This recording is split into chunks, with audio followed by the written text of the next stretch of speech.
Howdy pregnancy partners, so welcome to my 36-week update.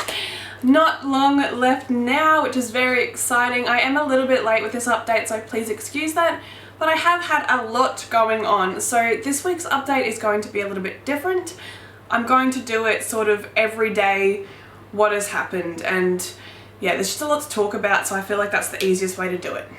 Alright, so if you haven't already picked this up from my updates, my weeks tick over on a Wednesday.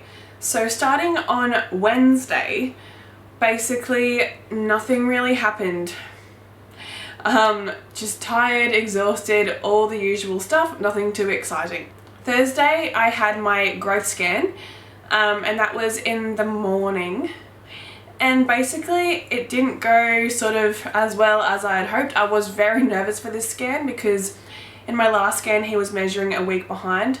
And because I have a bicornuate uterus, I got told that his growth might be restricted and stuff later on in my pregnancy, which can cause preterm labor and everything. So because he was already measuring a week behind about a month and a half ago, I was really concerned to see if he was still going to be a week behind or more than that. Turned out he was measuring 2 to 3 weeks behind and weighing approximately 5 pound 1. I've been eating really well. Like I've said in my last couple of updates, I've been eating really healthy. I've been packing it on, I thought, and it's just a little bit like disheartening when you hear that your baby isn't growing as he should be. It turns out that babies that measure at 5 pound 1 ounce are in the 7th percentile. So that means basically that out of 100 babies, 6 babies are smaller than mine. And the ultrasound guy said, oh, you pretty small built. Like Reese and I are really small built, but I was a 9 pound 1 baby. Reese was a 6 pounder at full term, but I was a 9 pounder and I've been eating heaps, and I don't know, I was a little bit worried. And he did sort of make a hint that next week might be an interesting week for us. The baby was still footling breech. I don't know if I said that. Have I already said that? I don't know, but he's footling breech. I'll insert a picture of what footling breech means here somewhere. Basically, yeah, his feet are down really, really low, which I could have told you a million weeks ago because I get all those kicks in my cervix. His head is under my ribs. Because of my bicornuate uterus, he is more on the right side. So instead of his head being like upright in the middle, he is more on the right side. Anyway, I had a midwife appointment on Friday to discuss the growth scan, and basically a doctor came in and said, okay, we need to talk about your options. And I was like, okay, like I was freaking out and I was really emotional on Thursday. I had to cry after the scan and everything, and Reese was like, just relax, everything's gonna be fine, he's gonna be fine. And I'm just like, he's so tiny, like he's so tiny. But yeah, so sorry. I lost track a little bit.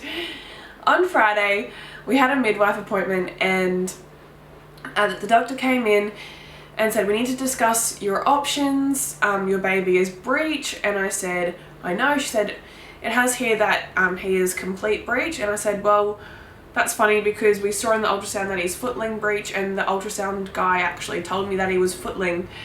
And she's like, oh, that's strange that they wrote down complete. And I was like, obviously he's footling because I can feel the feet like down really low, which frustrated me a little bit because she didn't seem to take me seriously. Like, I don't know.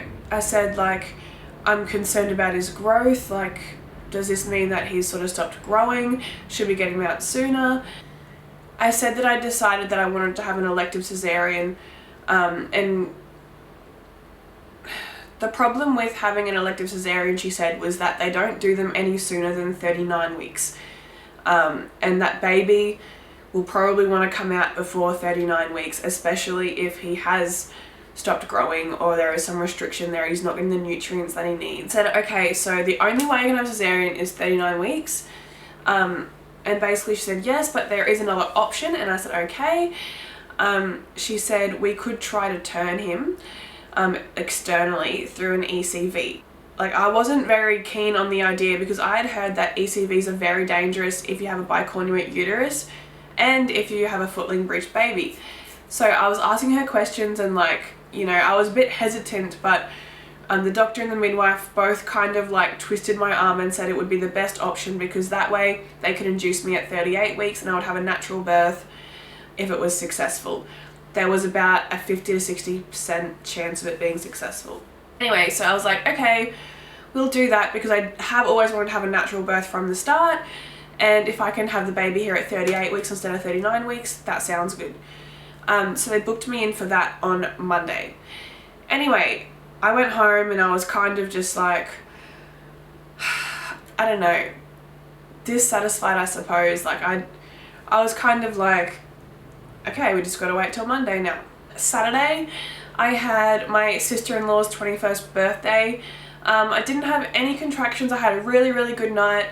You know, obviously more tired and stuff, but I was in really good spirits. A lot of energy and everything. So Saturday was a good day. Sunday, I was more emotional. I had sort of like a couple of relationship issues going on as well, so I was emotional over that, and yeah, I wasn't feeling like I was eating very well, but I was very nervous for Monday as well. So Monday came round and I rang up the birthing suite at 7 AM and they said come straight down.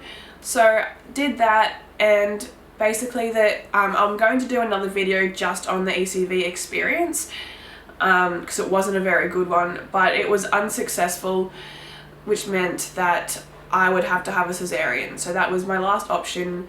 They couldn't turn the baby around, which I didn't think they would be able to anyway because of my uterus, but yeah, so cesarean it is, but they said, okay, we'll send you for a scan just to see how his growth is going anyway.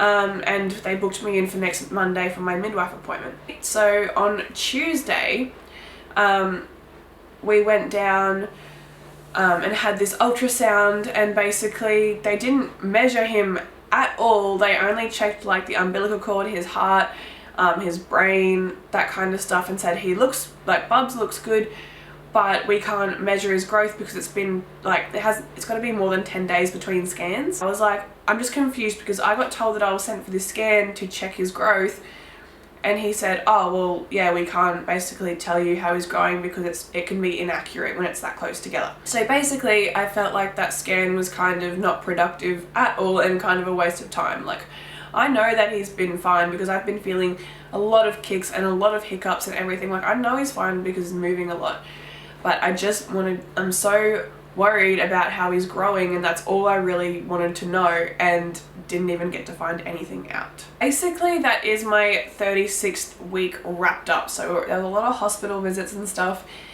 and it was like a very emotionally draining week. On Tuesday I was starting to get a sore throat, and starting to feel like under the weather, like very sick, which did progress into like a full-on sickness, which I will talk about in my 37-week update. I really do want to do a video on the ECV because I feel like people need to know more about it. I didn't really know what I was in for when I went in for it, so hopefully that will help people out. Anyway guys, not too much longer now. Hopefully baby will be here in a week or two, so there might not be many updates left. I'm very, very excited. We have everything ready and I feel like I'm nesting like crazy now. I'm very breathless and exhausted. I've been sleeping like crazy, but also having disturbed sleep as well. So symptoms wise, like, you know, it's just, I'm just over being pregnant. I just want to meet my baby. I just want to cuddle him, but yeah.